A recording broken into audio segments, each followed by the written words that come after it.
¿Qué tal? Muy buenas tardes a todos nuestros amigos de Bravo por la Red, a la Agencia Informativa Michoacán. Agradecemos como siempre este espacio tan importante donde se encuentra con nosotros el doctor Ciro Artemio Constantino Álvarez. Muy buenas tardes. Buenas tardes, Emilio. De igual forma, pues agradecemos el espacio al licenciado Arturo Bravo y a todo su equipo que se encuentra aquí con nosotros, a Eric Hernández y a Guille Herrera. Doctor, pues ahora sí que fuera del aire, pues ahora sí hay una controversia, pero claro, algo que nos empezamos a cuestionar en algún momento de nuestro tiempo, platicamos con algunas gentes y estamos con esta pregunta que usted nos va a dar elementos para poder a todos nuestros amigos de las redes sociales preguntar cómo estamos en el universo. Y la pregunta es: ¿estamos solos en el universo, doctor? Pues esa es precisamente la pregunta que vamos a tratar de responder el día de hoy, y que pues es parte de la antropología cultural y de la filosofía de la cultura. Estas herramientas filosóficas y estas herramientas científicas nos permiten dilucidar sobre este tema, pues que ha sido un tema de mucho tiempo, de muchos siglos, de muchos fenómenos que se han percibido, de muchas creencias, creo yo, en el sentido de formularnos una pregunta de esta naturaleza, una pregunta teleológica, o sea, que va más allá de la metafísica, una pregunta que nos invita a reflexionar.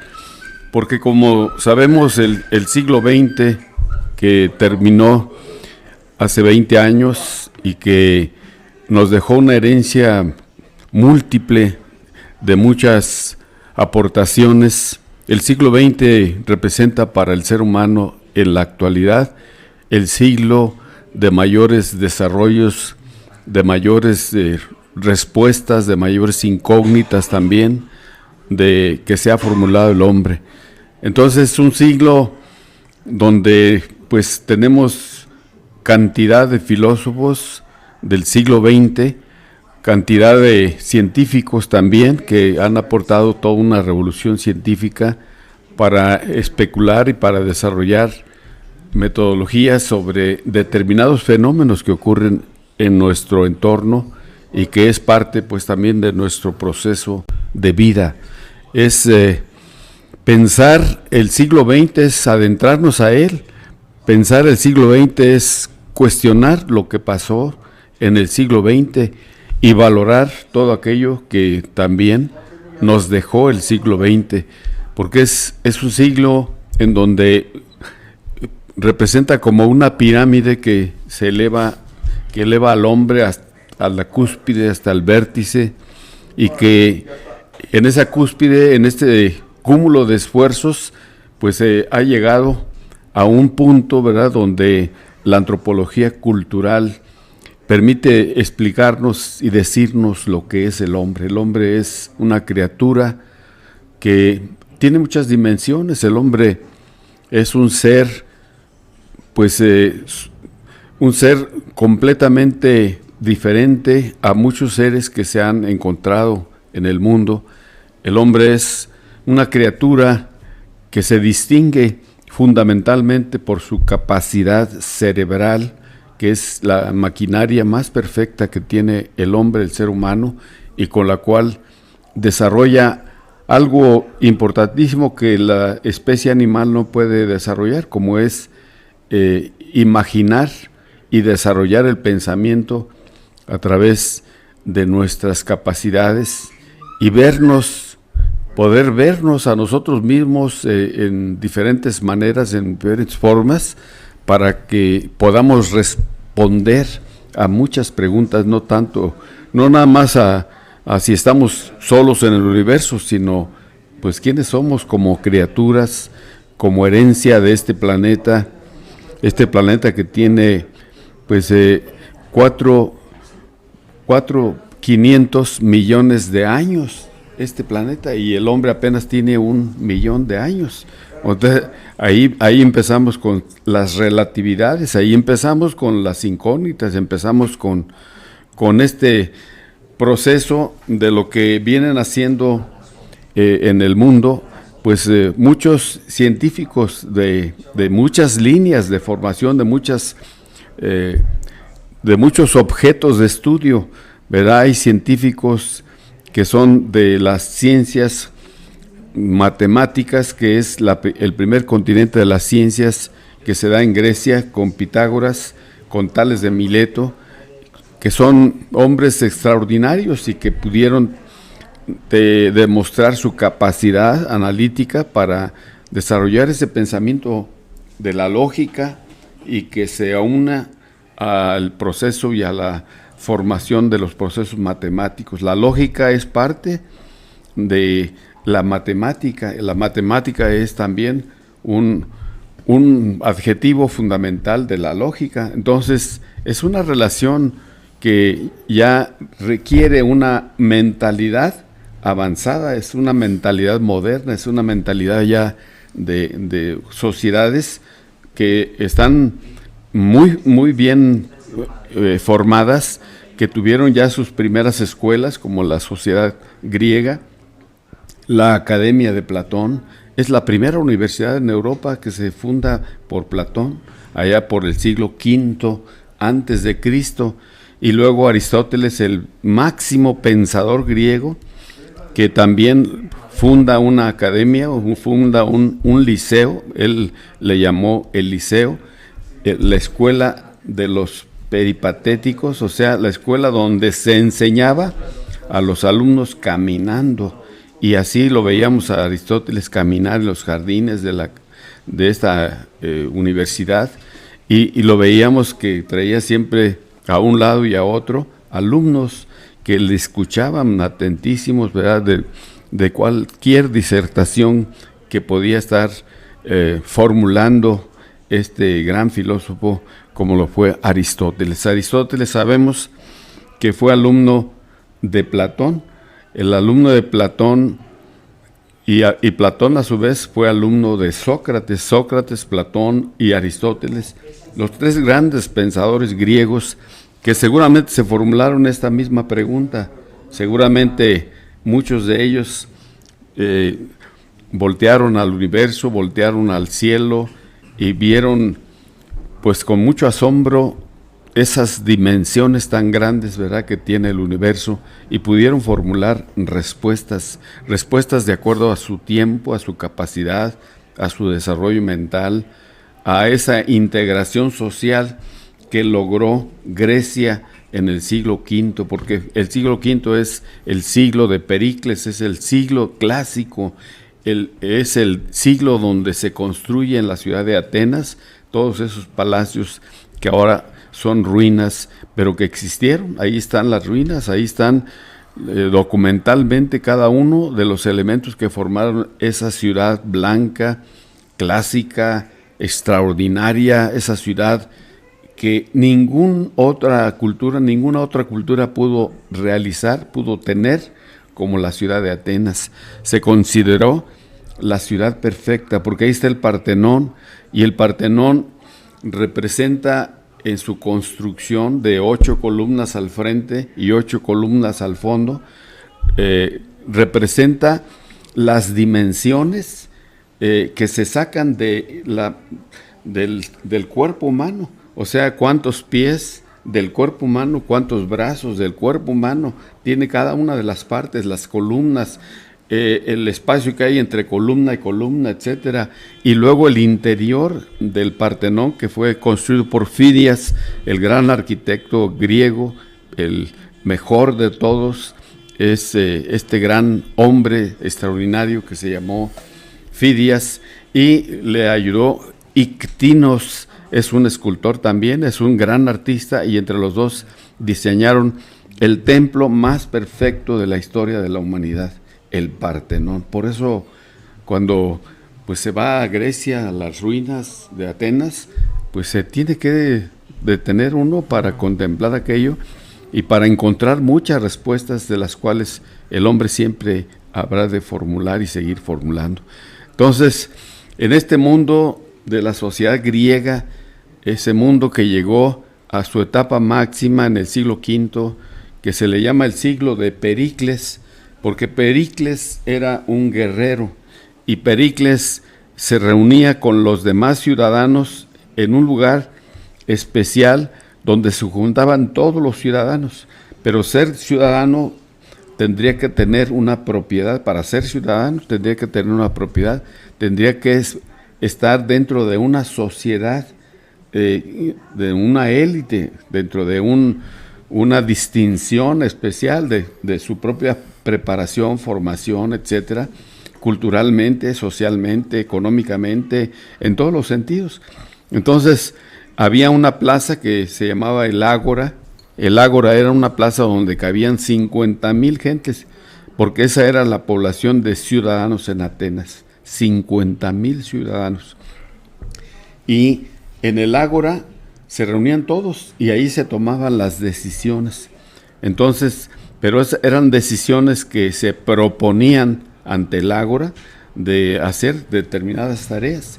Y hubo pues este gran militar que pudo llegar a ser el mejor de todos en cuanto a hacer propuestas, y cada una de esas propuestas que hacía Pericles, cada una de esas propuestas se aceptaba por la mayoría, porque Pericles era un gran orador y podía demostrar que su propuesta era la mejor. Y entonces el mundo griego entró al mundo de la democracia con Clístenes en el siglo V antes de Cristo, y esto es el máximo recorrido social, de organización social, política.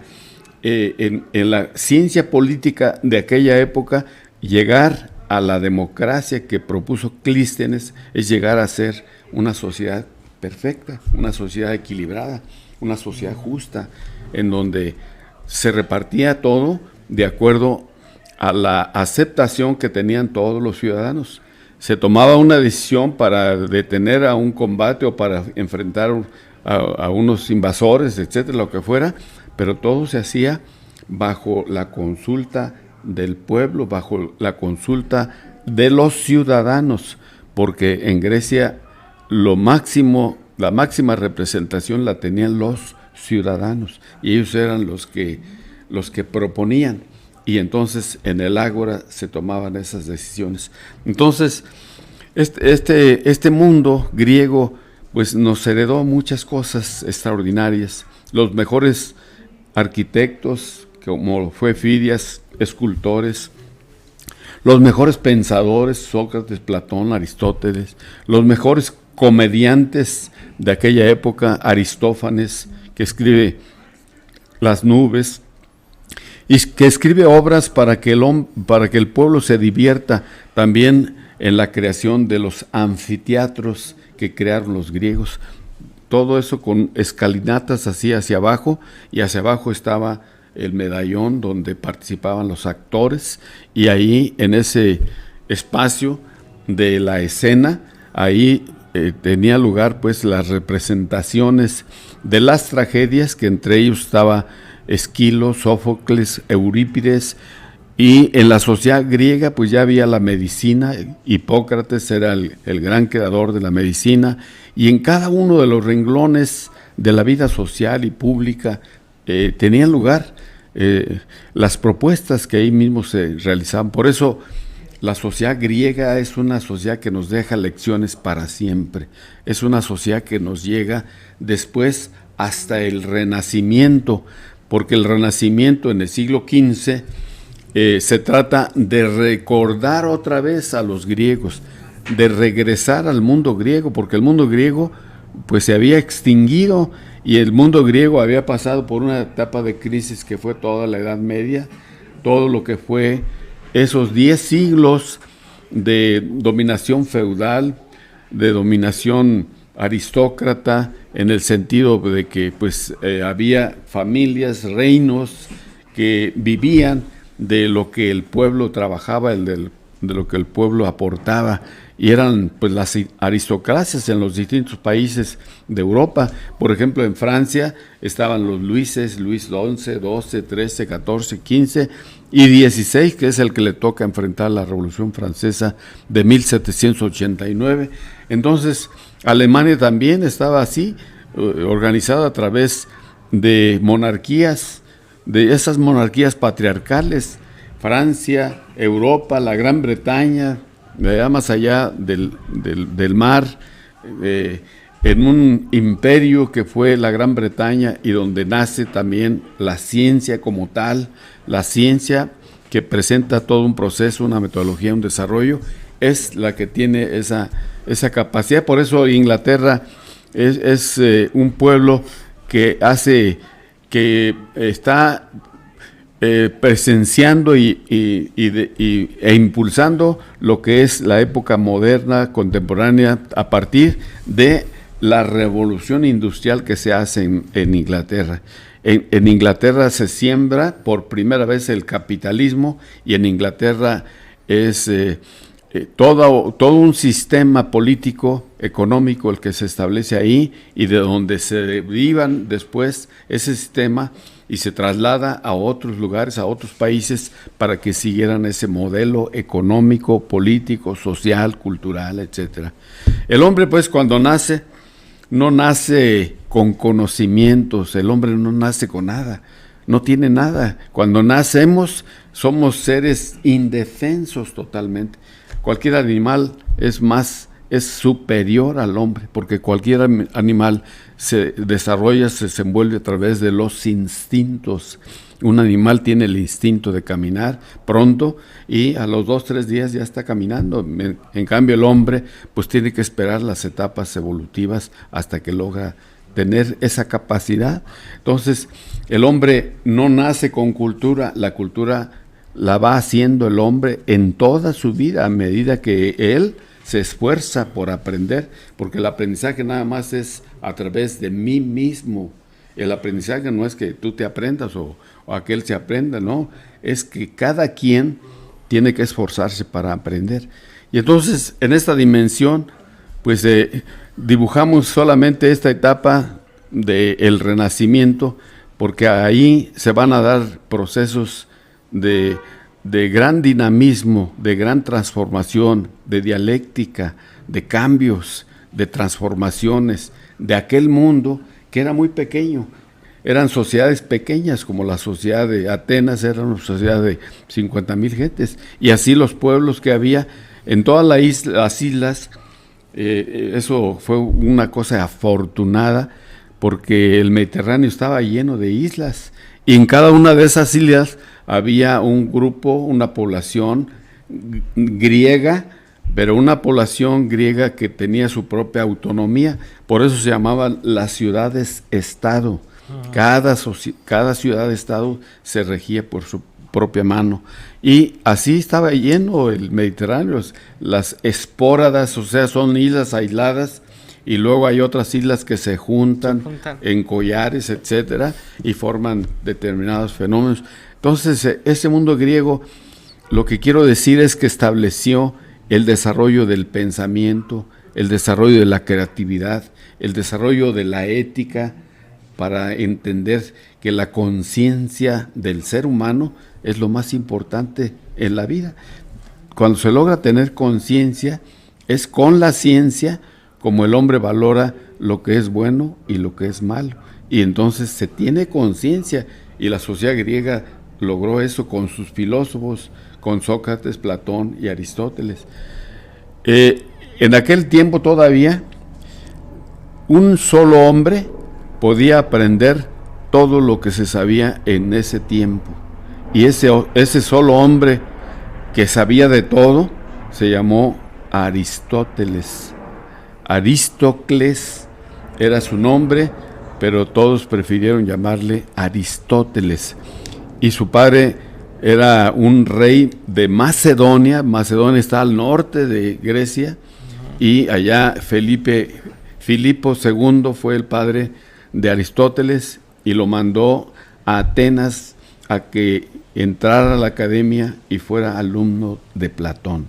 pero Aristóteles en cualquier momento ya de su vida madura, de una superinteligencia que tenía Aristóteles, porque fue el hombre más inteligente de la antigüedad, no hubo otro que tuviera esa inteligencia, y Aristóteles sí logró saber todo lo que se sabía en su tiempo.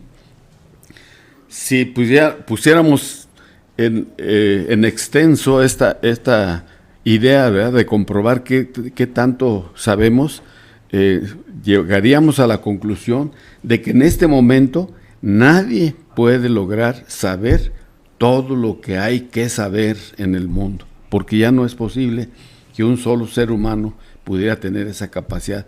Esa capacidad solamente la tuvo Aristóteles. Y por eso el pensamiento de Aristóteles se desarrolla y se mantiene vigente durante los 10 siglos de la Edad Media. Entonces, ¿qué criatura más poderosa de su mente fue la de Aristóteles? Porque influyó, y en la Edad Media ahí está el pensamiento de Aristóteles aunado a la religión católica, y la religión católica mantuvo ese dominio del conocimiento de acuerdo a sus formas de ser, de enseñar, de aprender, ¿verdad?, en toda Europa, y esa fue pues el tiempo que duró el predominio de Aristóteles sobre el pensamiento medieval, que es el pensamiento mismo de este gran filósofo griego. Y entonces termina esta etapa, este siglo tan grande que es la Edad Media, y que se mantiene pues todo un sistema, a través de un sistema económico, es el sistema feudal, se mantiene una cosmogonía también feudal, que está influida por la religión, porque ya no se ve más allá de eso, y entonces el pensamiento, la ciencia se detiene de aquello que había avanzado en Grecia, en Atenas principalmente, porque es la ciudad más culta de todas las islas que formaban parte de Grecia, es Atenas, y Atenas tiene por eso los mejores palacios, las mejores esculturas, ¿verdad?, en movimiento, hermosísimas, que tienen un toque pues del arte, que es un lenguaje para comunicar lo que es la idea perfecta. El lenguaje que utilizan los escultores griegos es un lenguaje de la perfección, es un lenguaje de tener la imitación de lo que es el hombre en su calidad perfecta. Y el hombre pues más perfecto entonces, desde entonces, es el hombre, es el ser superior del universo en su tiempo, y que pues tiene las posibilidades de cambiarlo y de transformarlo, ese hombre. Y entonces ese hombre se rescata nuevamente en el Renacimiento. Por eso se llama Renacimiento, porque se trata de renacer el modelo clásico de los griegos. Y el Renacimiento es un maravilloso momento estelar de figuras, de hombres de ciencia, de política, de religión, hombres maravillosos en el campo de la filosofía, también en el campo del arte. Hubo más de 20,000 personalidades que se desarrollaron en el Renacimiento, 20,000 artistas en acción, trabajando en todos los sentidos, 20,000 seres humanos superiores a los seres humanos que en este momento pudiéramos decir que son seres humanos superiores, pero no les damos el ancho, porque esas gentes tenían una preparación especialísima. Por ejemplo, no podemos comparar cuando nadie se puede comparar con un Leonardo da Vinci, un hombre que nació entre 5 millones de partos. Había una posibilidad de lograr ser, si se desarrollaba, un Leonardo da Vinci, o un Miguel Ángel Buonarroti, el que construye la cúpula de San Pedro, la cúpula más grande de todas las iglesias que pueblan la tierra. Esa es y él no era arquitecto, él era artista, y entonces, sin embargo, hizo una obra maestra en la arquitectura, la cúpula de San Pedro, la cúpula más grande de todo el mundo. Por eso, en la ciudad de Washington está representada la cúpula, en la ciudad donde está el presidente de la República, ahí está el Capitolio, y ese es el Capitolio, imitando la cúpula que hizo Miguel Ángel. Miguel Ángel, pues que estuvo con el Papa Julio II, todavía esos papas que salían a pelear con la arma en la mano y que salían a conquistar el mundo. Entonces, es una época también en la cual Leonardo se preocupa no nada más en el arte, también se preocupa en la ciencia, también en la ciencia desarrolla la música y también es un gran músico, musicólogo o creador de música, y es pues una categoría de hombre superior. Leonardo es el que establece un puente entre la época del Renacimiento y luego la época de la Ilustración, el siglo XVI y XVII, y luego la época moderna y contemporánea. O sea, todo eso proyecta la capacidad de un Leonardo. Por eso cuando vemos a la Mona Lisa en una representación en este cuadro, que es toda una obra maestra, y es maestra aquella que ya no tiene nada que hacérsele, es la obra maestra, la que ya no tiene ningún detalle que corregir. Claro. Está hecha milimétricamente, científicamente, en todos los alcances que pueda hacerse.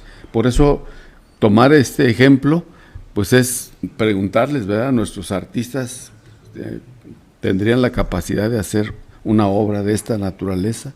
La Gioconda es una mujer joven que representa a doña Francisca, la esposa del Giocondo, y que él le manda hacer esa pintura a Leonardo, y Leonardo la hace, pero nunca dijo que estuviera terminada. O sea, él todavía le buscaba detalles, y sin embargo las manos de la Gioconda son las más perfectas manos de todas las que se han pintado por todos los hombres que han hecho obra de arte de ese tamaño, de esa naturaleza. Los pliegues del vestido son los más bellos de todos los pliegues que se pintaron en la época. Los cabellos, como si quisiera Leonardo pintarlos de uno por uno, o sea, la perfección, la postura que tiene la Gioconda, que está enmarcada en un triángulo perfecto. Un triángulo perfecto es el triángulo que se tomó en cuenta, por ejemplo, para construir las grandes pirámides de Egipto, en donde el triángulo, ¿verdad?, que culmina en un vértice y que baja en extremidades, y que esa es la posición más perfecta, porque esa base que tiene el triángulo jamás se va a caer ni con ningún movimiento telúrico ni nada de eso, porque tiene una cimentación perfecta y está orientado, las pirámides están orientadas también hacia una indicación que no sabemos a qué se refiere, ¿verdad? Es una indicación que está comunicando algo en relación a la base de la pirámide y el vértice, y de ahí hacia el cielo, que es donde se establece ese momento de inspiración y de comunicación con el mundo que está apuntando, el universo. O sea, ese es como preguntando al universo cuál es la posibilidad. Y en Egipto sabemos que había las escuelas iniciáticas, las escuelas donde seguramente Jesucristo estuvo en una de esas escuelas secretas, así como en Mesopotamia había las escuelas secretas, así como en otros pueblos también que tenían esa relación y ese gusto por observar el espacio, etcétera. Se hacían estas preguntas, ¿verdad? Y todas estas culturas pues se hicieron esa pregunta, si estábamos solos en el universo, ¿no? Todas estas culturas nos llevan pues a identificarnos como seres superiores del universo, pero ¿cuál es esa otra parte que pudiera existir en el universo? Y entonces en el siglo XVI pues viene el nacimiento de las ciencias naturales. Viene Newton, Kepler, Galileo, Copérnico, y vienen estos gigantes de la ciencia que todavía los vemos y todavía pues no encontramos las fallas que pudieran haber tenido, y entonces son los que dan ese escalón para interpretar lo que es el mundo. Y entonces hay una inquietud que nos jala, ¿verdad? Primeramente conocimos lo que es la Tierra, pero ahora a partir del siglo XVI y XVII, cuando nacen las ciencias naturales, nos preguntamos cómo es este lugar de la Tierra en relación a lo que pudieran ser otros mundos, ¿verdad? Y esa es la pregunta. ¿Estamos solos en el universo? Pues a través de Galileo se construye el primer telescopio, es el autor del telescopio. Galileo está muriéndose y fue sentenciado porque dijo que la Tierra se movía, porque la teoría anterior de Ptolomeo decía que la Tierra era fija, y la Iglesia también sostenía que la Tierra era fija, y por eso la Tierra tenía un cielo y tenía abajo pues un infierno, ¿verdad? Que es la dualidad. Y entonces se construye pues esta teoría en relación a otras preguntas más que se formulan y que se desarrollan a través de todos estos años, y que hacen pues posible penetrar a este mundo, a esta constelación de estrellas y de soles y de mundos que no hemos alcanzado a conocer ni a vislumbrar siquiera, que se llama el universo. El universo es infinitamente, extraordinariamente de dimensiones muy grandes. Cuando se hacen las primeras observaciones con el telescopio de Galileo, pues se hacen de manera casi inmediata, o sea, hay distancias muy pequeñas, porque el lente de Galileo pues, es un lente pequeño, y a través del lente es el ojo humano el que está observando, y entonces es imposible ver más allá de las estrellas que están formando parte inclusive nada más de la Vía Láctea, porque la Vía Láctea se descubre, se conforma, se desarrolla, se acepta que es la Vía Láctea, nuestra primera galaxia que está en la cual estamos inmersos los hombres, las mujeres de este planeta, ¿verdad? Y que existen además otros planetas, ¿verdad? Mercurio, Venus, la Tierra, Marte, Júpiter, Saturno, Urano, Neptuno y Plutón, y que cada uno de esos está a cierta distancia de nuestro astro mayor, que es el Sol. Así es. Estamos a 150 millones de kilómetros de distancia de nuestro astro, que se llama el Sol. Y entonces Mercurio, pues es el planeta del fuego, es el planeta que está muy cerca del Sol, entonces ahí es imposible que tenga vida. Venus es otro planeta que también no tiene las condiciones que tiene nuestro sistema planetario. La Tierra, Mercurio, Venus, la Tierra tiene las condiciones, el agua, las condiciones generales de vida, tiene flora, tiene fauna, tiene pues todos los elementos naturales, aire, cielo, todo lo que está conformado, que los griegos lo veían como los elementos más fundamentales para la vida: el agua, el fuego, el cielo, y todo lo que está propiciando la condición de nacer, desarrollarse y morir.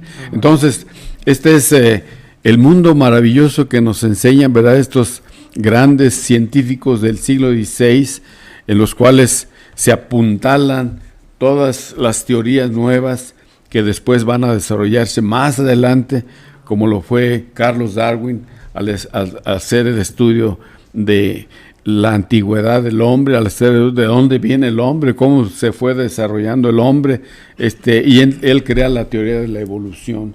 Y la teoría de la evolución es aquella que dice que el hombre o todos los seres vivos sobre el planeta pasan de un modo de vida, de un modo de ser, de una definición, pero van pasando evolutivamente a través de lentos procesos de desarrollo y hasta llegar a ser lo que el hombre es en la actualidad. Entonces esa es la teoría de Carlos Darwin del siglo XIX.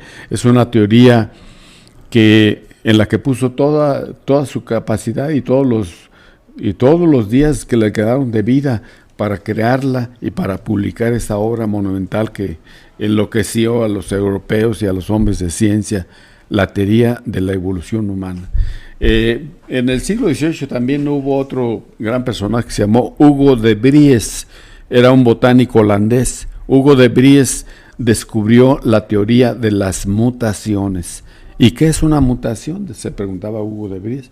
Pues son los cambios repentinos que sufren las especies.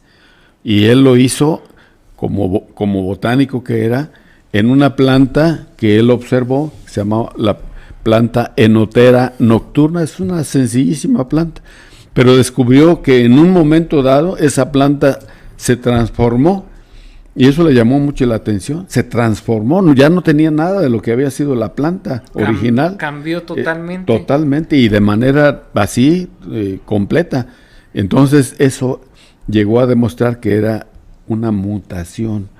Y si esa teoría la aplicamos al hombre, a la teoría de Darwin, que es a través de una evolución lenta, etcétera, pues nos respondemos con la teoría de Hugo de Vries. El hombre se ha transformado a través de mutaciones, porque tenemos una mutación de la espina dorsal, tenemos una mutación del pulgar que está en contra de los dedos para poder aprender. Si no, ¿cómo le haría un cirujano para utilizar el bisturí, etcétera? Pues no podría, ¿verdad?, porque se le caería. Y así hay mutaciones del ser humano que fueron dando origen al ser humano moderno, actual, a través de mutaciones. Porque nosotros teníamos, cuando éramos pertenecientes al Neandertal y después al Cro-Magnon, ya hace 100,000 años, ya fuimos seres humanos como los Cro-Magnones, con la misma capacidad cerebral que tenemos ahorita, la tenía ese hombre de hace 100,000 años. Y esa capacidad que tenía también para articular la palabra y para desarrollar, inventar el lenguaje, que es uno de los aspectos culturales más importantes que logró el hombre en su posibilidad de ser hombre. Entonces el lenguaje, después la escritura, después el descubrimiento del fuego, después la explicación de cómo los sentidos se van denigrando. Ya no tenemos el mismo sentido del olfato que tuvimos hace más de 100,000 años, porque lo perdimos a través de esa transformación, de esa mutación que sufrió el hombre. Y entonces el olfato, el tacto, la manera, la vista, la capacidad de la vista ya la perdimos en tanto por ciento de la vista que teníamos antes, cuando el hombre empezó a erguirse, empezó a notar que su columna le permitía levantarse, no andar en 4 extremidades, sino en una sola, y poder ver a distancias más lejanas, pero al mismo tiempo fue perdiendo esa capacidad de la vista. El oído también lo fuimos perdiendo. A medida que nos convertimos en hombres modernos, perdimos esas capacidades. Y entonces este es un salto dialéctico enorme de todo eso que sufrió el hombre, la humanidad, en las mutaciones. En la teoría que se confirma perfectamente, la teoría de las mutaciones son cambios repentinos que sufren las especies, y por eso ya no somos los mismos después de esos cambios que se han venido dando, ¿verdad? Algunos cambios son pues para bien, otros cambios no son para bien. Perdimos ciertas capacidades de los sentidos. El hombre tenía unas poderosas ¿cómo se llama? Quijadas aquí. Quijadas poderosas. Fuertes. ¿Por qué? Pues porque comía la carne cruda, porque todavía no descubría el fuego, etcétera. Y entonces esa capacidad perdió todo el cubrimiento de su cabello, de sus vellos, que que lo cubrían porque era un animal, etcétera. Entonces las uñas, la capacidad de muchas cosas se fueron perdiendo a través de esas mutaciones. Y entonces tenemos pues ya al hombre moderno, al hombre actual, el hombre que desafía todas las cosas, porque ha creado la ciencia, ha creado el arte, ha creado la filosofía, ha creado todos esos mundos maravillosos que son creación del pensamiento, que son creación de la capacidad humana que tenemos, y se fueron pues multiplicando todas esas arenitas de creatividad que el hombre ha venido aportando, forman ya toda una montaña de arenitas que es el conjunto de todas las creaciones que el hombre ha venido dando a través de todo su devenir histórico. Y entonces pudo ya, con todo esto del siglo XVI, empezar a acercarse al universo, el siglo XX, que habíamos dicho que es un siglo de grandes herencias culturales. Pues el siglo XX nos confirma que se puede utilizar un telescopio mucho más grande y más perfecto que aquel telescopio que hizo Galileo. Y ahora está primero el de Monte Wilson, un lente que tenía la capacidad para ver a 1,000 millones de años luz. Pero después de ese telescopio se creó el de Monte Palomar en California de los Estados Unidos, que tuvo una capacidad para ver a 5,000 millones de años luz.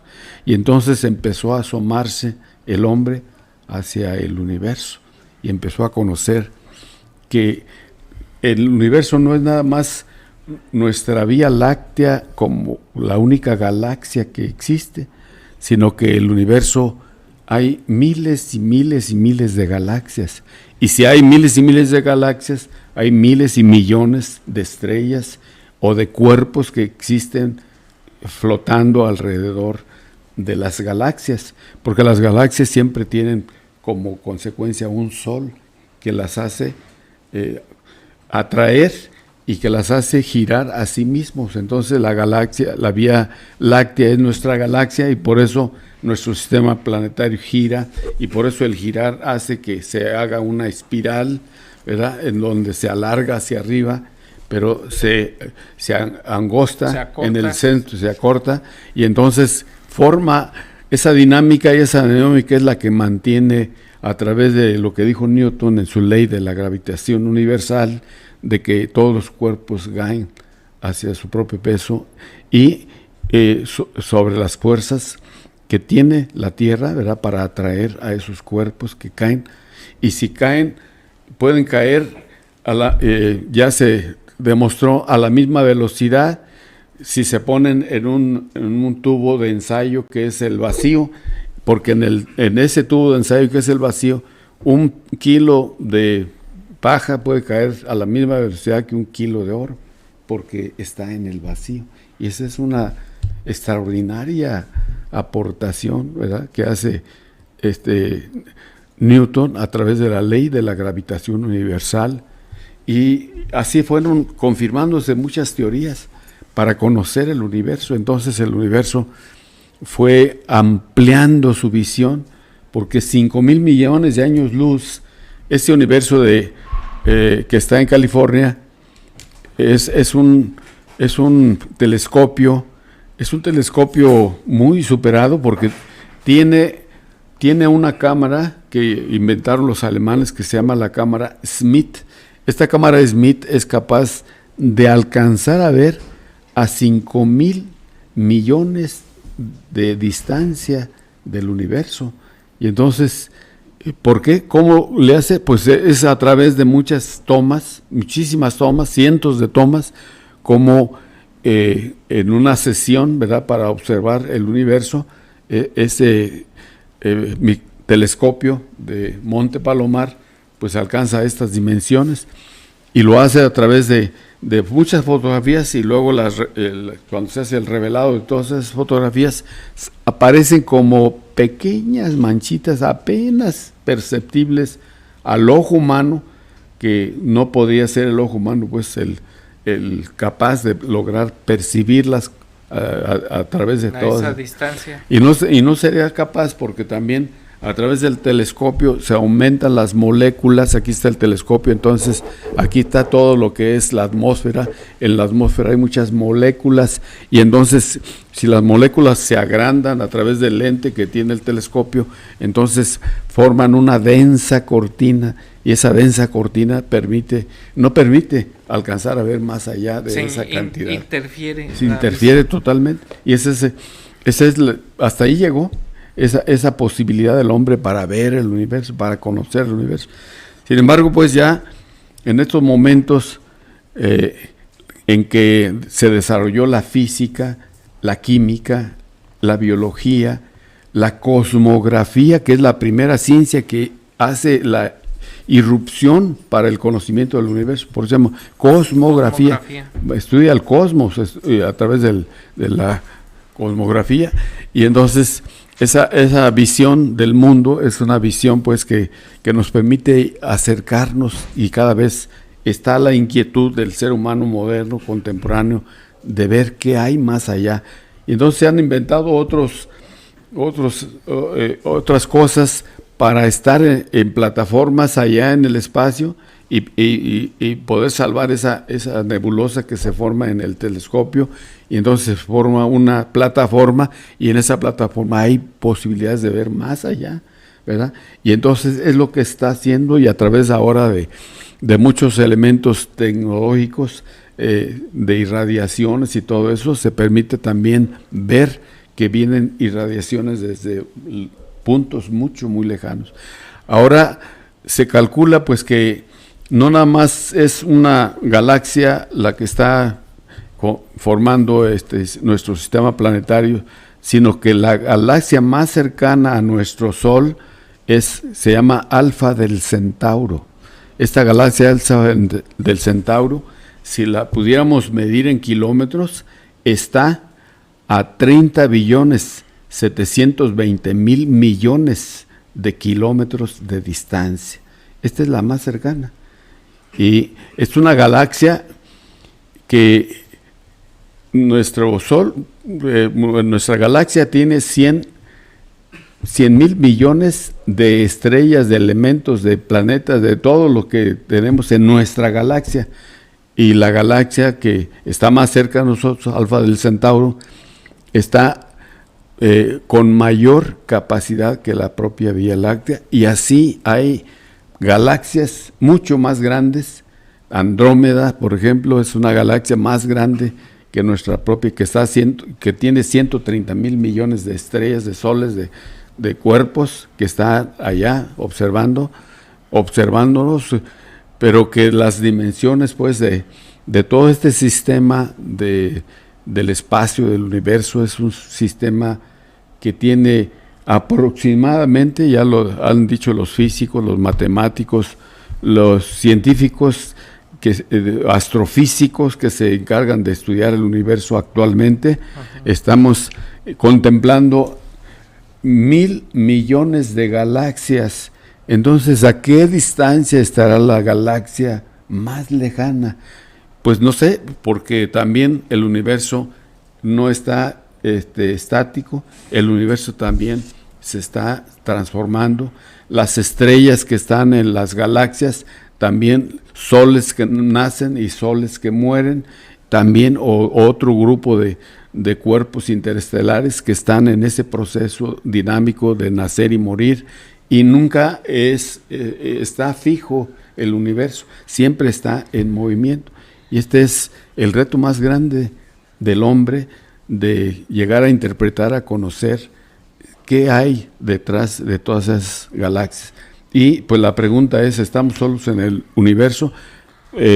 Todavía no se confirma, porque la ciencia no le alcanza en estos momentos para llegar a todas esas distancias que son enormes, y pues y el ojo humano también no tiene la capacidad, ni siquiera con los instrumentos que ha diseñado, de tener ese mundo más cercano para observarlo y para hacer todo un proceso de investigación y lograr saber quiénes somos. Pero sí, lo que hasta este momento tenemos demostrado es que no hay otra criatura superior científicamente superior al hombre. El hombre es el ser superior del universo, capaz de dominarlo y conquistarlo.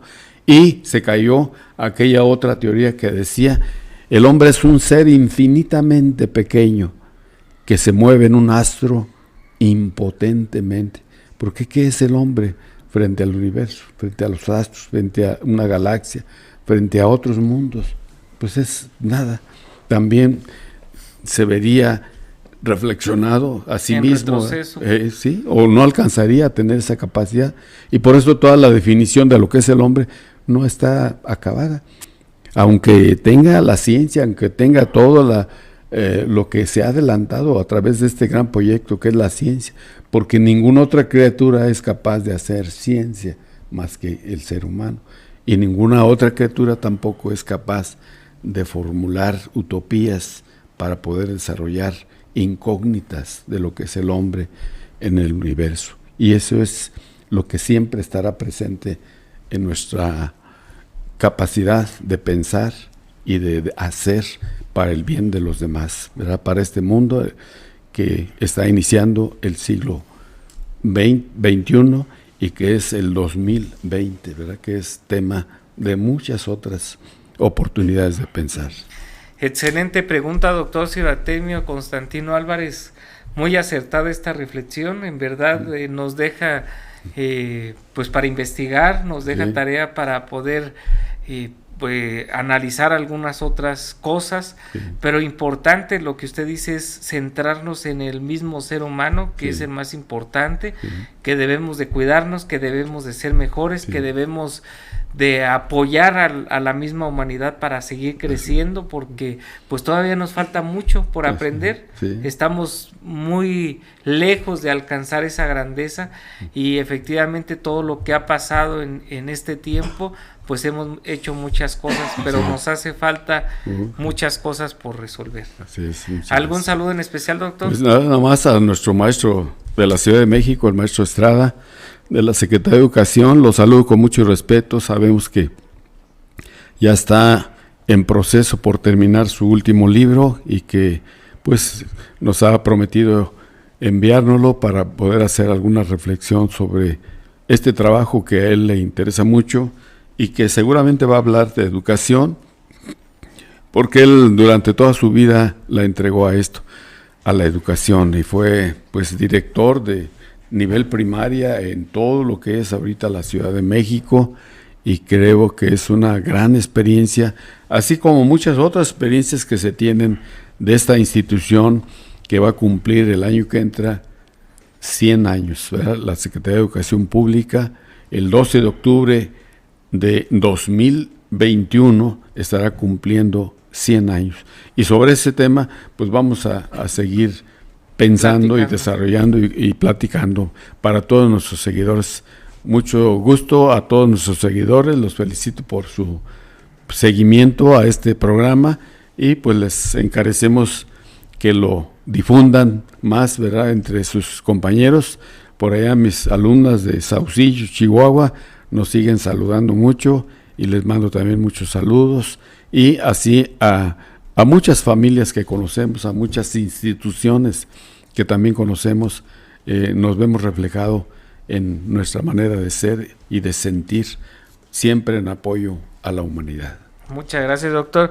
Pues mandamos un saludo a nuestra amiga Teresa Pardo, a nuestro amigo en Estados Unidos, a Carlos Marín, a Luis Miguel Zúñiga, a Manuel Marcha en Apatzingán, a Neil Alcántar en Guanajuato, a Erika Guerrero, a Gabriela Martínez, a Andrea Villa del Toro, a Silvia Olimpia López, es familiar de usted, su hija, fíjese, Juan Reyes, a Alberto Vargas, a Roberto Cortés, a Eloísa Parra, a Olimpia María, que también nos ve, a la familia del Moral en el distrito, bueno, en la Ciudad de México, también que nos ve, también a nuestros amigos que acaban de irse de Estados Unidos y son familiares, a a nuestra tía Loreto, a nuestro tío Gary, que regresan a la ciudad de California, y están ellos radicando.